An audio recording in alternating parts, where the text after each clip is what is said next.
Quran, yakni Quran Surah Taubah ayat 80 insyaallah sampai 86.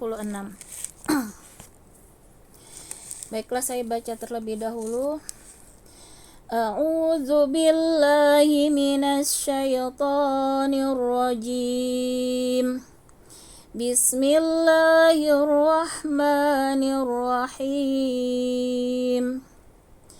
Istaghfir lahum aw la tastaghfir lahum in tastaghfir lahum sab'ina marratan falan yaghfirallahu lahum dzalika biannahum kafaru billahi wa rasulih wallahu la yahdil qaumal fasiqin. Nah, jadi surat ke-80 ini yang artinya kita baca dulu ya. Istaghfir, kamu mohonkanlah ampun, lahum, untuk mereka, aula, atau tidak, tastaghfir lahum, kamu mohonkan ampun untuk mereka. Jadi di sini tentang masih ya terkait dengan orang-orang munafik ya.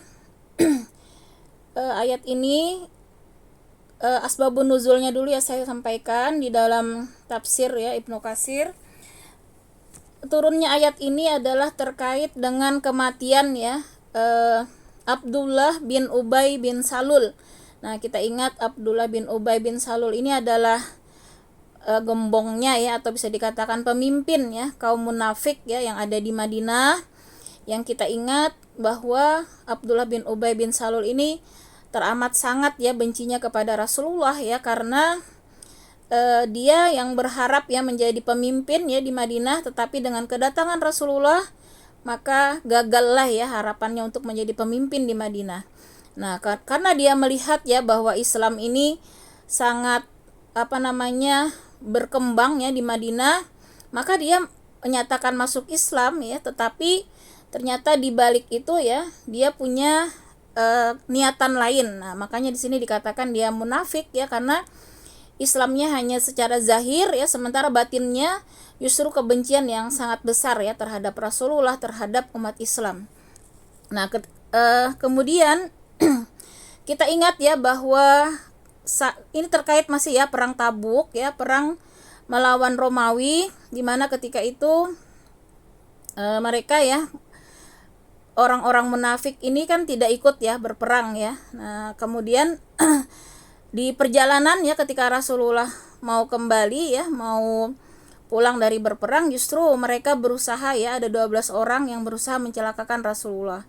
Nah, sekembalinya dari peperangan inilah ya kemudian tidak berapa lama ya, ini terkait meninggalnya ya Abdullah bin Ubay bin Salul ini.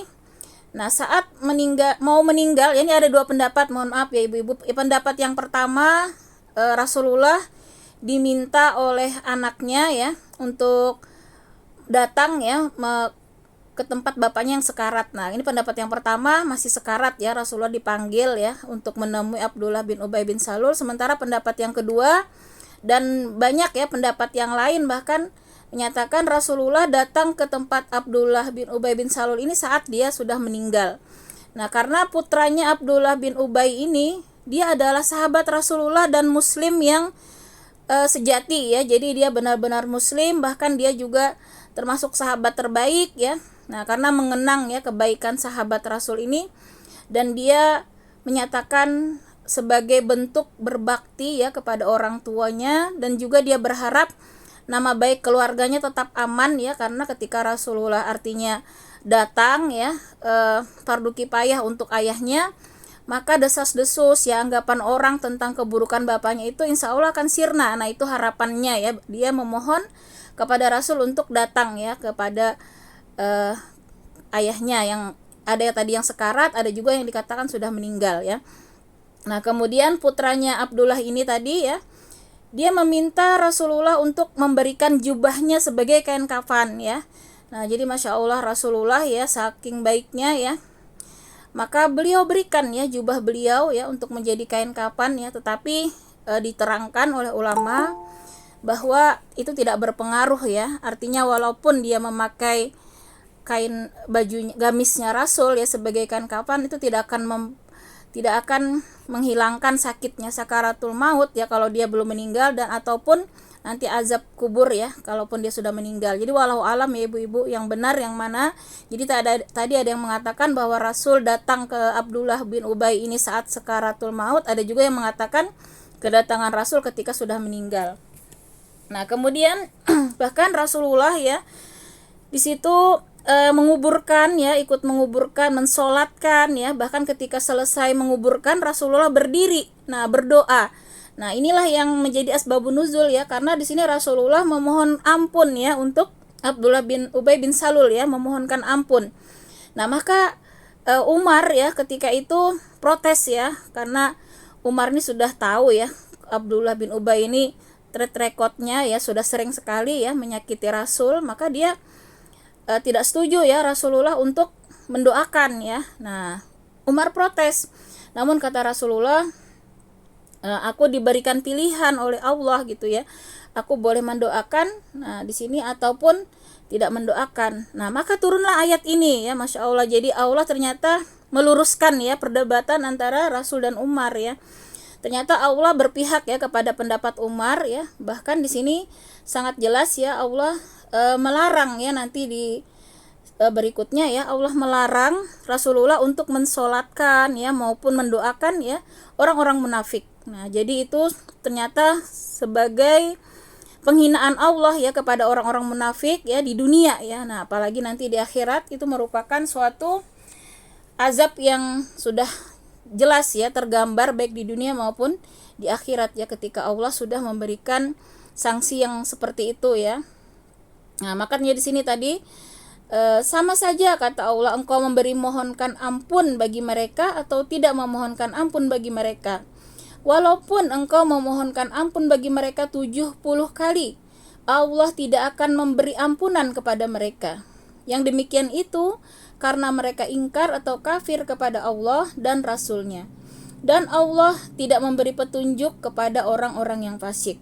Nah, jadi bilangan 70 ya, ini bukan berarti kalau lebih dari 70 nanti diampuni, itu tidak. Jadi kalau di kebiasaan ya di bangsa Arab, ternyata ketika menyatakan yang jumlah banyak ya, jumlah banyak itu mereka mewakili dengan angka 70 ya, walaupun ternyata bisa jadi lebih ya, artinya mau berapapun ya Rasulullah mendoakan memohonkan ampun ya, maka Allah menyatakan tidak akan mengampuni orang yang munafik ini, karena Allah tahu ya apa yang ada di hati ya orang tersebut. Jadi masalah ampunan tidak ampun, Allah memberi atau tidak ampunan itu, ini wewenang Allah ya, kita hanya melihat secara zahir ya, artinya di sini yang memvonis mereka munafik itu mutlak ya hak Allah. Jadi memang ya sahabat Rasul satu-satunya ya dikatakan itu adalah satu orang saja yang tahu ya orang-orang munafik yang ada di Madinah.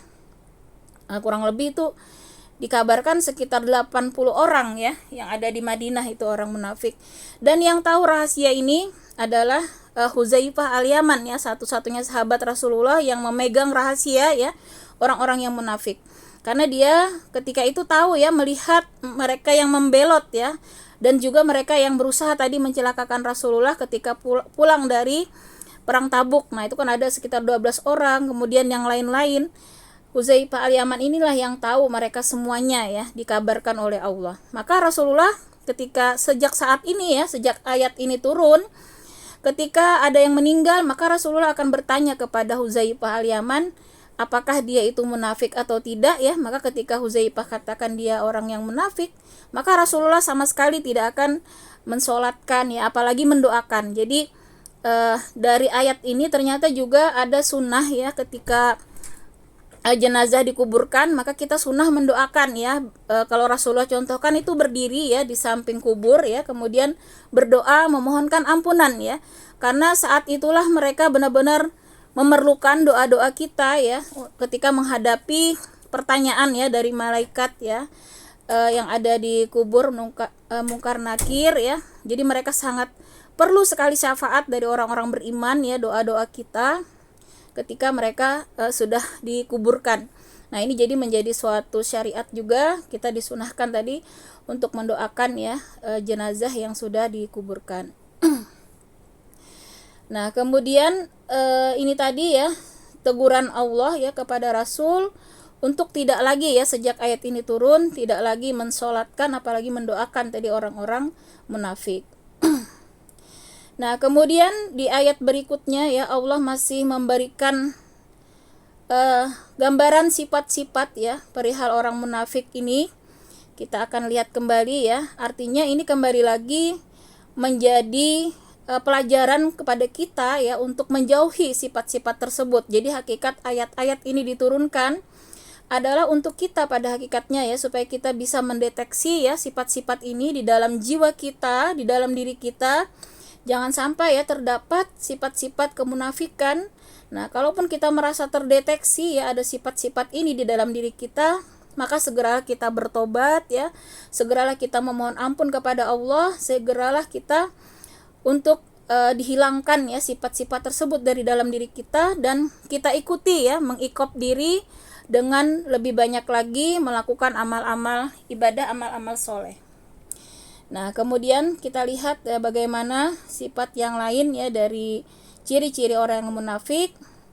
Farihal mukhallafuna bimaq'adihim khilafa rasulillahi wa karihu ayyujahidu biamwalihim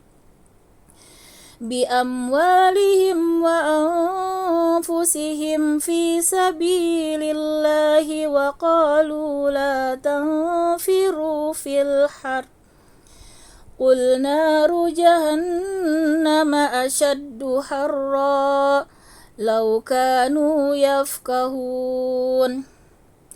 Nah, jadi di sini sifat mereka diantaranya lagi enggan ya, tidak mau berperang, tidak mau susah-susah.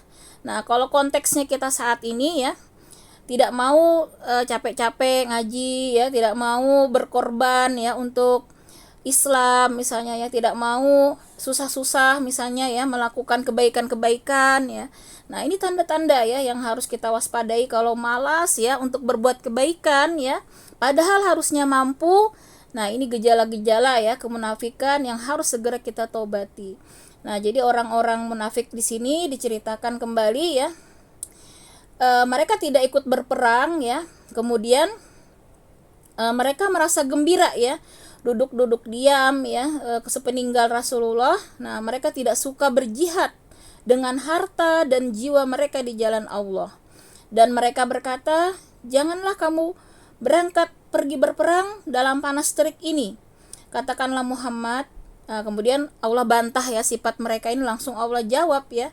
Api neraka jahanam itu lebih panas kata Allah ya jika mereka mengetahui. Nah, jadi mereka ini tidak ikut berperang dengan berbagai macam alasan. Alasan yang paling dibesar-besarkan adalah mereka tidak tahan ya dengan cuaca yang sangat panas terik.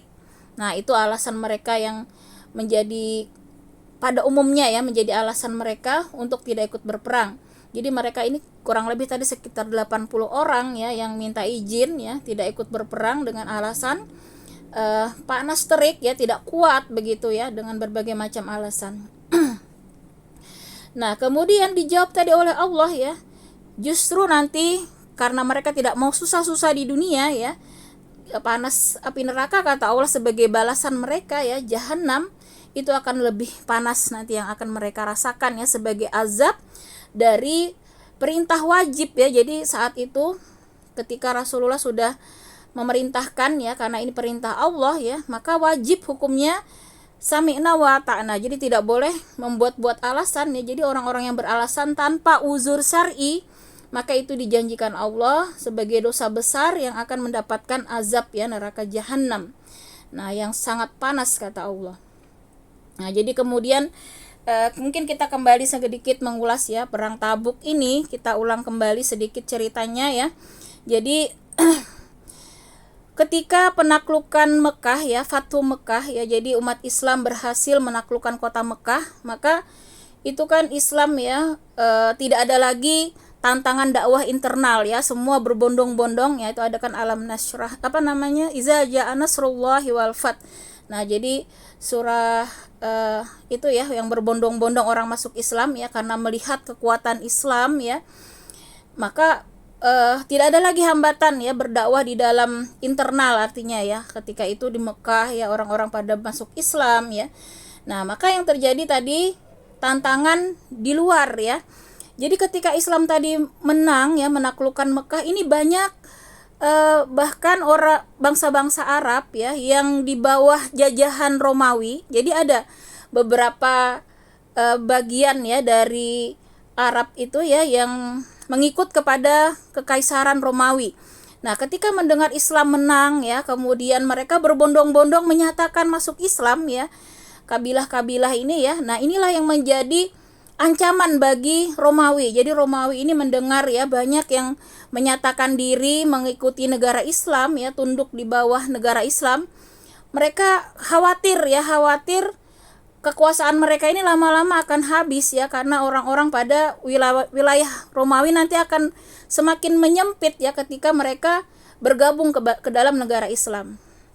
Nah, inilah yang membuat mereka ini akhirnya merencanakan ya untuk menyerang. Nah, menyerang Rasulullah ya dan para sahabat.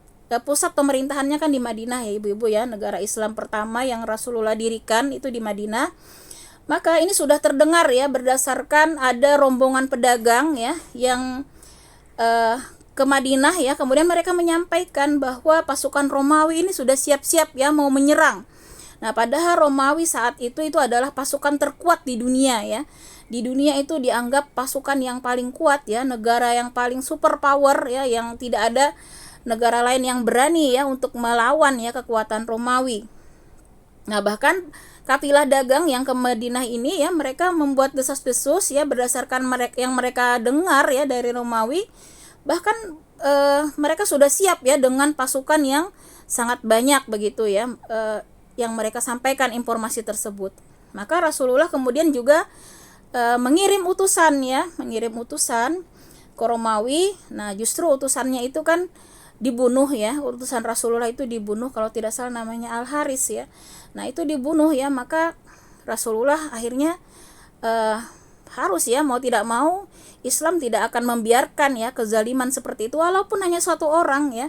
Maka negara Islam itu wajib ya untuk menegakkan keadilan ya, yang akhirnya maka Rasulullah berusaha mengumum berdasarkan perintah Allah ya, maka Rasulullah menyusun ya kekuatan untuk menyerang terlebih dahulu ya.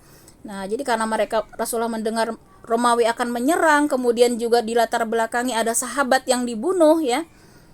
Maka kemudian Rasulullah mengumumkan ya bahkan kepada penduduk Mekah, penduduk Madinah, semua kabilah-kabilah yang sudah bergabung dalam Islam untuk bersama-sama mempersiapkan kekuatan ya akan menyerang Romawi.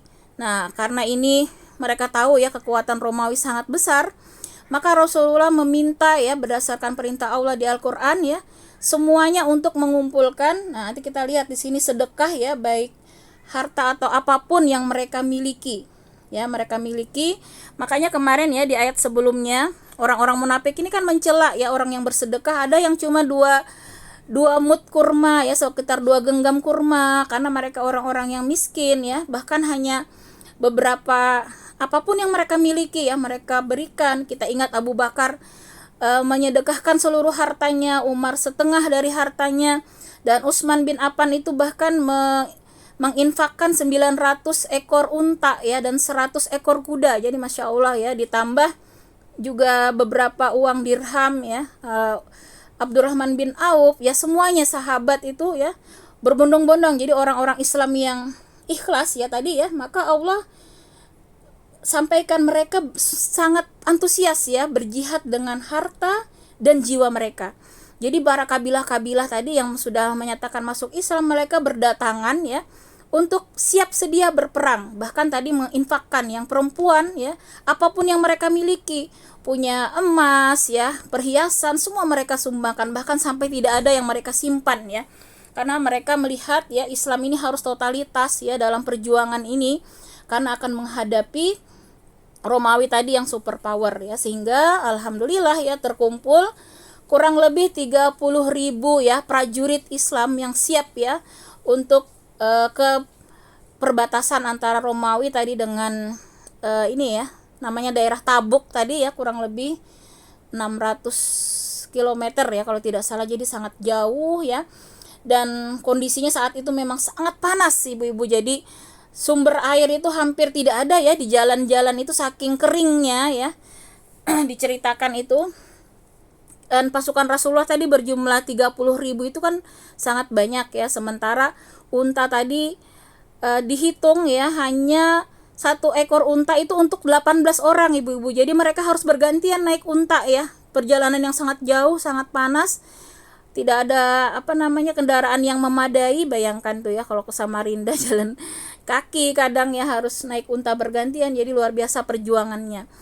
Di samping itu juga dengan jumlah prajurit yang sangat banyak, ternyata walaupun tadi mengumpulkan sedekah yang sangat banyak, tapi masih kurang ternyata ya untuk makan mereka ini, karena mereka ini perjalanannya ibu-ibu ya untuk ke Tabuk ini memakan waktu 1 bulan ya pulang pergi.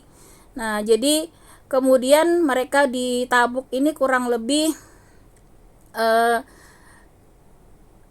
berapa tuh kan 50 hari ya mereka ya, jadi 20 harinya berada di Tabuk ya, berperang di situ, dan 30 hari itu bolak-balik, 1 bulan itu perjalanan ya, jadi setengah bulan itu jalan dari Madinah ke Tabuk ya, karena tadi kendaraan yang tidak memadai ya. Dan bisa dibayangkan ya makanan pun tidak tercukupi, sehingga dikabarkan ya mereka itu bahkan makan rumput ya sekedar untuk mengisi lapar ya, jadi apapun yang mereka bisa makan di jalan itu rumput atau apapun ya, Masya Allah. Jadi luar biasa perjuangan yang sangat berat ya ibu-ibu kalau kita bayangkan. Sampai mereka itu benar-benar kehabisan air, dan akhirnya salah satu unta itu dipotong ya, diambil air yang ada di tubuh unta itu kan menyimpan air ya. Nah itu dibagi-bagi hanya setetes 2 tetes ya untuk membasahi bibir mereka ya. Nah seperti itulah gambarannya, sangat berat ya perang ini. Sampai saking hausnya ya ketika mereka melewati Al-Hijr ya, Al-Hijr itu suatu tempat yang dulu kaumnya Nabi Soleh ya, kaum Samud ya, di situ kan kaum yang diazab Allah ya karena mereka tidak mau beriman ya kepada Nabi Soleh, Al-Wadi Qura ya kalau tidak salah ya. Tapi nauzubillah ya sekarang dijadikan tempat wisata ya oleh Arab Saudi. Padahal Rasulullah di situ mendapat petunjuk dari Allah jangan mampir di tempat itu ya. Jadi bahkan Rasulullah menunduk, tidak mau melihat ya, karena itu tempat yang dimurkai Allah, tempat yang diazab, kata Rasulullah, jangan ke sana umat Islam. Nah, jadi di situ ada sumber air ya, tapi akhirnya Rasulullah melarang ya untuk tidak mengambil sedikit pun ya air di daerah tersebut ya. Ya jadi mungkin panduan bagi kita tidak usah lah ya kalau umrah mampir ke sana, karena Rasulullah melarang ya umat Islam ya untuk ke daerah tersebut ya. Bahkan kalau kita lewati, kita jangan melihat ya, Rasulullah itu menundukkan muka, tidak mau lihat ya daerah tersebut karena daerah yang dimurkai, bahkan disuruh cepat-cepat ya untuk melewati daerah tersebut. Nah jadi inilah gambaran ya betapa sulitnya ya peperangan yang mereka hadapi. Nah kemudian Allah bongkar tadi ya orang-orang munafik ini ya, sifat mereka ini tadi membuat-buat alasan tidak mau berperang. Maka nanti ada di ayat keberapa itu ya, justru memang Allah larang ya, sejak saat itu mereka bahkan tidak dibolehkan lagi ikut berperang. Itu sebagai hukuman ya bagi orang munafik, mereka bahkan dilarang ya, karena Allah sampaikan orang-orang munafik ini ya kalau dimasuk ke dalam pasukan Islam justru akan membuat ya kekacauan ya. Nah jadi justru akan melemahkan ya kekuatan pasukan Islam. Jadi yang berperang itu harus benar-benar ya orang-orang yang ikhlas ya, yang sungguh-sungguh. Nah justru orang munafik ini akan mengacaukan nantinya barisan ya jihad ya, tentara-tentara Allah ini. Nah maka kata Allah di sini, mereka kan senang ya dilarang berperang ya. senang. Padahal kata Allah, maka kata Allah di ayat 82 kita lihat ya sindiran Allah ya yang sangat menghinakan mereka ya. Falyadhaku qalilan wal yabku katsira jazaa'an bima kanu yaksibun. Nah, kata Allah, maka biarkanlah mereka tertawa sedikit ya. Nah, artinya sudah silahkan sana kamu senang-senang di dunia ya, tertawa sedikit kata Allah.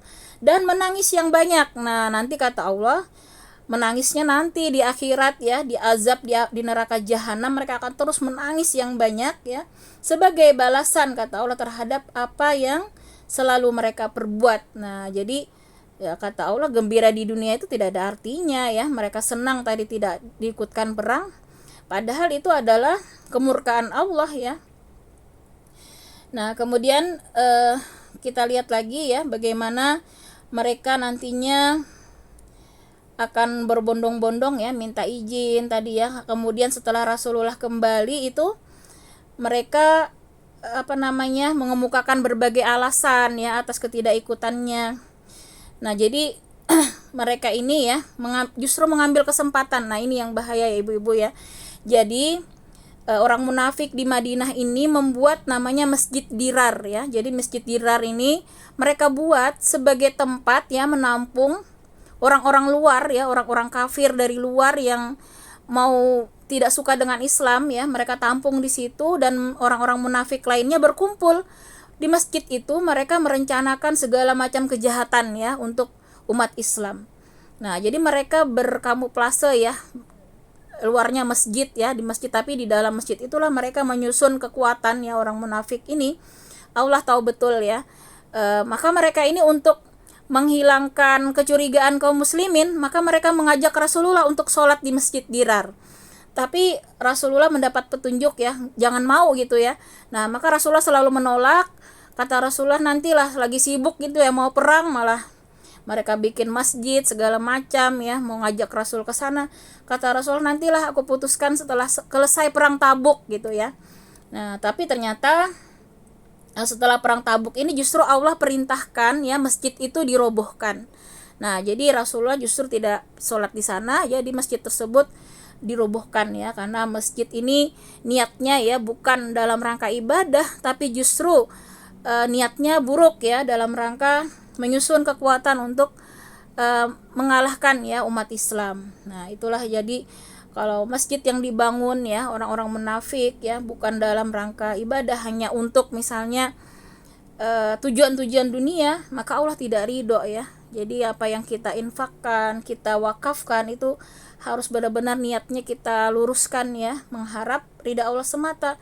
Jangan sampai ada niatan-niatan lain untuk duniawi.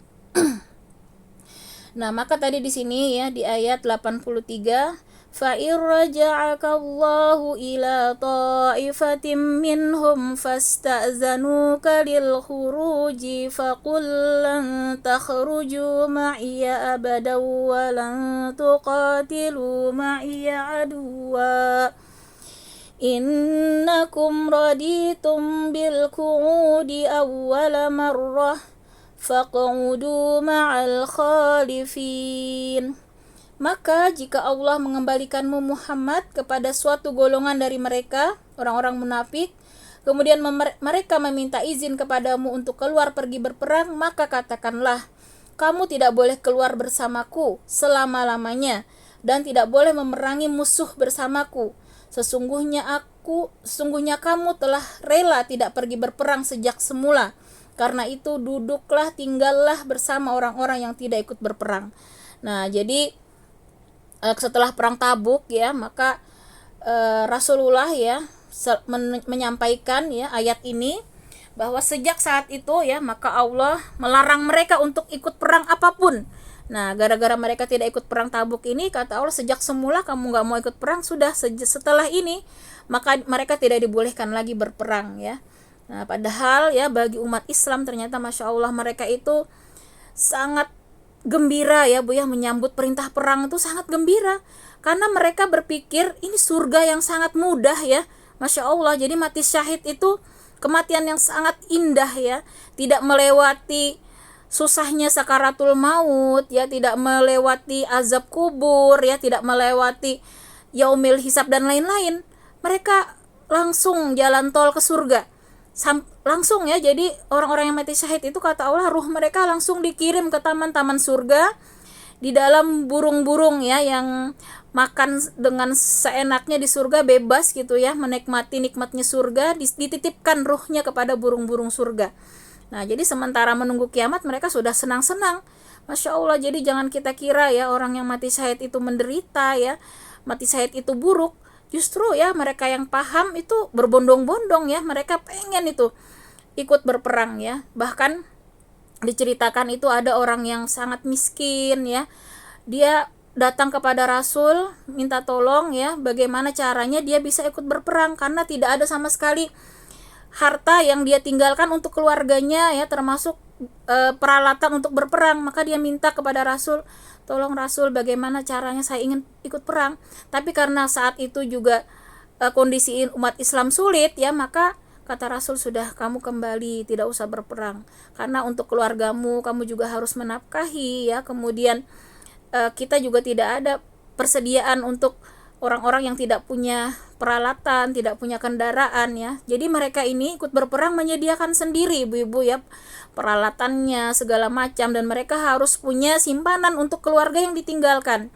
Jadi ketika itu adalah Ali bin Abi Thalib, ya, sepupu Rasulullah yang juga menantu beliau, yang disuruh, ya, untuk standby di Madinah, ya, memimpin perempuan, orang-orang tua, ya, anak-anak itu kan dijaga, ya, di Madinah. Itu Ali sampai sedih sekali, ibu-ibu, ya, dia protes, ya, ingin ikut, gitu. Maka Rasulullah sampaikan, kamu adalah Harun, ibaratnya adalah Harun bagi Musa. Kamu ingat kedudukanmu sangat mulia dengan tugas ini, jangan dikira kamu luput dari kesempatan, ya, karena ini juga sama, ya, pahalanya dengan kita yang berperang ketika kamu menjalankan amanah sebagaimana Harun, ya, menjaga umatnya Nabi Musa ketika Nabi Musa pergi, ya, menerima wahyu ketika itu. Maka Ali, ya akhirnya dengan perintah itu dia tetap mau menerima tugas tersebut, ya. Nah, kemudian ini tadi, ya, ayat ke-83 ini yang menyatakan sejak saat itu orang-orang munafik, ya, dilarang untuk ikut berperang. Nah, kemudian di ayat selanjutnya yaitu tadi tentang larangan, ya, untuk mensolati maupun mendoakan, ya, orang munafik. ولا تصل على أحد منهم مات أبدا ولا تقم على قبره إنهم كفروا بالله ورسوله وماتوا وهم فاسقون. Dan janganlah engkau Muhammad melaksanakan sholat untuk seseorang yang mati di antara mereka, yaitu orang-orang munafik, selama-lamanya. Dan janganlah engkau berdiri mendoakan di atas kuburnya. Sesungguhnya mereka ingkar kepada Allah dan Rasulnya, dan mereka mati dalam keadaan fasik. Nah, jadi tadi, ya, sejak ayat-ayat ini, ya, Allah turunkan, maka tadi Rasulullah selalu mengkonfirmasi, ya, kepada sahabat Hudzaifah al-Yaman, ya, ketika ada yang meninggal yang ada tanda-tandanya, ya, maka Rasul konfirmasi, benar nggak ini termasuk munafik? Maka ketika disampaikan benar, ya, Rasulullah tidak akan mensolati. Begitu juga sahabat-sahabat yang lain, ya, ikut-ikutan, ya, tidak ikut juga mereka untuk mensolati dan lain-lain, ya. Nah, itulah hukuman di dunia, ya, kehinaan yang Allah tunjukkan, ya. Kalau sudah Allah tunjukkan itu berarti, ya, akhirnya akan lebih berat lagi nanti di akhirat, ya, karena di dunia saja sudah mendapatkan kehinaan, ya. Allah nyatakan mereka matinya dalam keadaan fasik. Nah, kemudian di ayat 85, ya, gambaran orang munafik lainnya, memang mereka itu rata-rata, ya, dianugerahi harta yang banyak, ya, kemudian anak-anak yang banyak, ya. Nah, itulah yang membuat mereka kadang merasa tidak perlu, ya, bersusah-susah seperti ngaji, ya, bersusah-susah misalnya kegiatan-kegiatan sosial misalnya, ya, yang bernilai ibadah itu mereka malas gitu, ya, dengan berlimpahnya harta, kedudukan, ya. Mereka merasa tidak level dengan orang-orang yang susah-susah ya di dalam kehidupan ini, bersusah payah berbuat amal soleh. Nah, inilah ciri selanjutnya ya, kita baca di ayat 85. Wala tu'jibaka amwaluhum wa auladuhum innama yuridullahu an yu'adzibahum biha fid dunya wa tazhaka anfusuhum wa hum kafirun. Dan janganlah engkau Muhammad kagum terhadap harta dan anak-anak mereka, sesungguhnya dengan itu Allah hendak menyiksa mereka di dunia dan agar nyawa mereka melayang sedang mereka dalam kekafiran. Nah, jadi harta anak-anak ya bagi orang munafik ini justru menjadi suatu siksa kata Allah di dunia. Mengapa ya? Karena mereka banyak harta ya, tetapi hartanya tidak bermanfaat sedikit pun untuk akhiratnya. Nah, harta hanya digunakan untuk berfoya-foya ya, kemudian berbangga-bangga. Kemudian anak mereka juga banyak yang kadang itu akhirnya ya kita lihat ya, narkoba segala macam ya, yang akhirnya ke pergaulan yang buruk. Nah, justru itu nanti akan menjadi suatu siksa di dunia dan juga di akhirat ya, tidak akan merasa tenang hidupnya ya dengan kekayaannya ini ya. Nah, jadi kita umat Islam jangan silau ya terhadap harta ya, walaupun kita melihat orang kafir ya, orang munafik tadi ya yang hidupnya kok enak kelihatannya di dunia ya, padahal itu siksaan kata Allah ya. Kalau harta itu membuat orang jauh dari Allah, justru itu siksa, namanya istidrat ya, bukan suatu karunia ya, justru suatu bencana ya. Ketika jabatan, ketika harta, anak yang banyak tidak bermanfaat sama sekali untuk akhirat, justru itu bencana yang akan terus nantinya mendatangkan bencana yang lebih besar di yaumil akhir ya. Maka kita jangan pernah merasa iri, dengki, kagum kata Allah tadi ya, melihat orang-orang yang hidupnya mewah segala macam ya. Kalau kemewahan itu justru menjauhkan mereka dari Allah, maka itu adalah suatu siksa kata Allah yang ada di dunia dan bahkan nanti di akhirat.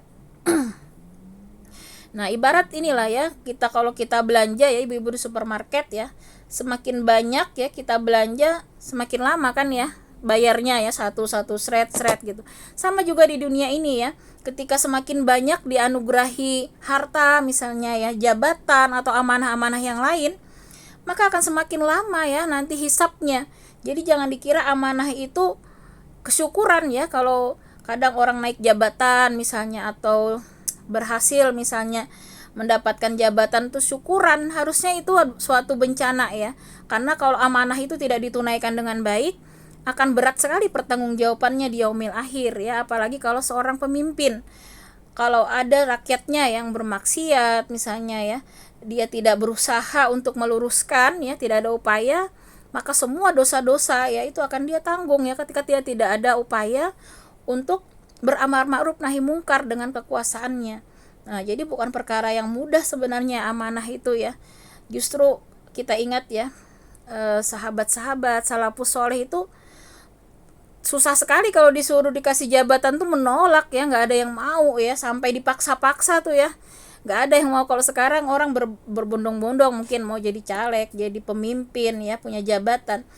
Kalau tahu ya bahwa jabatan itu sangat berat tanggung jawabnya, justru itu suatu musibah yang harus benar-benar ya, kekuatan pertolongan Allah itu benar-benar diharapkan ya, kalaupun dia mendapat amanah.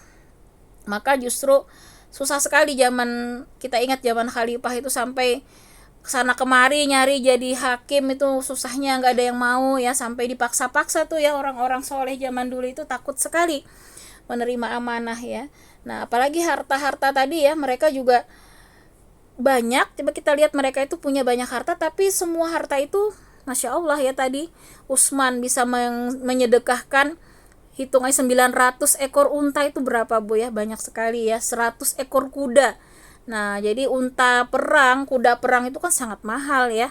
Nah, berapa sekarang harganya dikalkulasi dengan uang. Jadi sedekah mereka itu tidak main-main ya. Jadi mereka banyak harta itu bukan kita gambarkan mereka punya rumah mewah, kendaraan mewah, itu tidak. Justru kita lihat bagaimana Umar bin Khattab ya, yang pernah saat beliau jadi khalifah itu datanglah utusan dari Romawi atau Persia ya, yang mencari, saya lupa, yang jelas mereka itu punya kerajaan yang sangat mewah ya.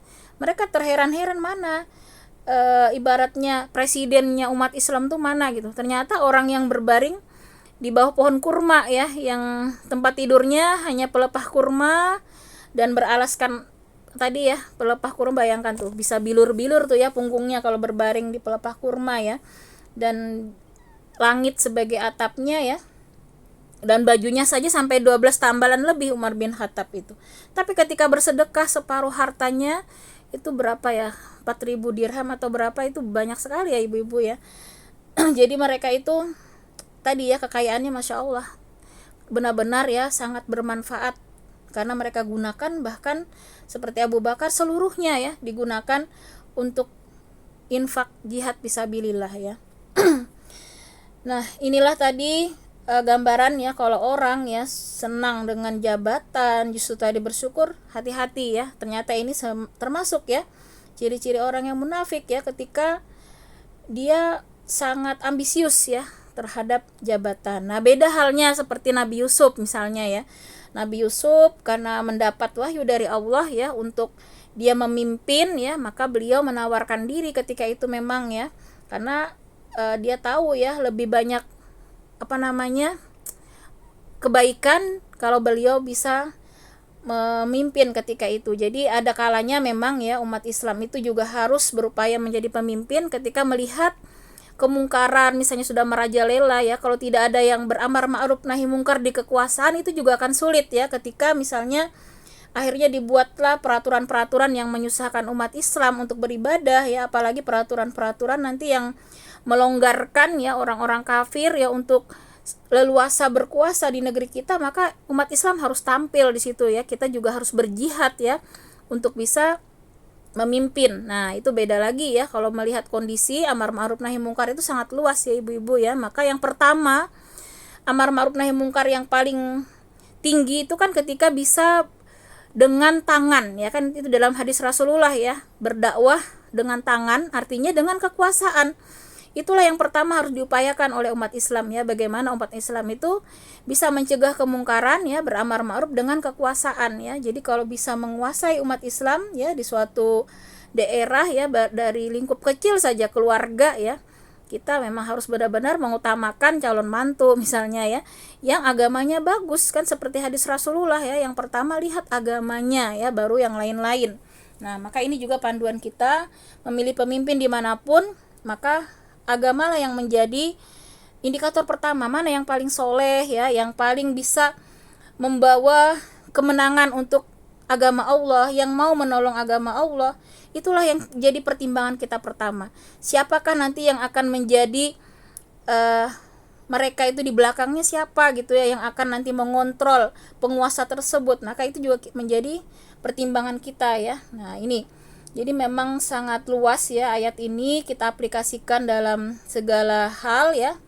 Maka tadi jangan terpukau ya dengan harta, dengan segala fasilitas orang-orang kafir yang mereka miliki ya. Maka itu tidak ada artinya di sisi Allah ya. Nah kemudian di ayat terakhir ya, ayat 86,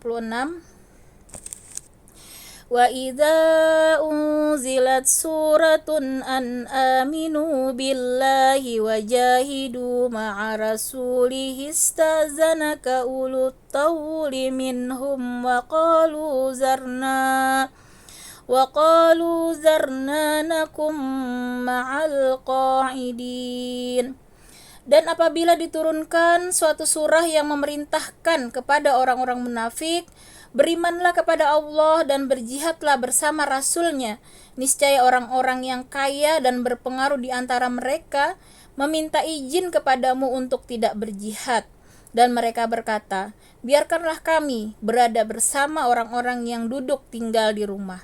Nah jadi kalau orang ciri-cirinya berikutnya ya, ini sangat enggan ya berjihad. Bahkan dia ciri-cirinya juga menghalangi orang ya untuk berjihad ya. Nah sudah tidak membantu, sudah tidak mau bersedekah, apalagi turun berjihad ya. Bahkan yang mereka lakukan ya, menggombosi orang-orang untuk tidak berjihad ya. Jadi kaum munafik ketika itu kan membisik-bisiki ya kaum muslimin, nggak usah ikut perang. Perangnya susah gitu ya, kekuatannya nggak akan menang itu ya Romawi begitu ya. Banyak sekali ya yang mereka lakukan untuk mengacaukan ya pasukan Rasul. Namun Masya Allah ya ibu-ibu ya, akhir dari perang ini ya, kalau kita lihat di dalam sirah Nabawiyah, ternyata Allah menangkan ya, menang dengan tidak berperang ibu-ibu. Jadi Rasulullah itu ya hanya menunggu di Tabuk itu ya, melihat dulu ya pergerakan dari musuh. Ternyata bangsa Romawi itu diberikan Allah ketakutan ya, bahkan mendengar ya pasukan Rasul itu mau menyerang itu udah takut. Sejauh sebulan perjalanan itu mereka udah ketakutan mendengar pasukan Islam, Masya Allah. Jadi di hati orang-orang kafir itu diberi Allah rasa takut yang sangat ya, teramat sangat dengan pasukan Islam. Nah sehingga mereka tidak berani menyerang ya. Mereka pasukan Romawi itu hanya sembunyi di beberapa benteng-benteng ya, mengamati ya. Tidak ada yang berani terjun ya memerangi pasukan Islam. Sampai tadi kurang lebih 20 hari ya.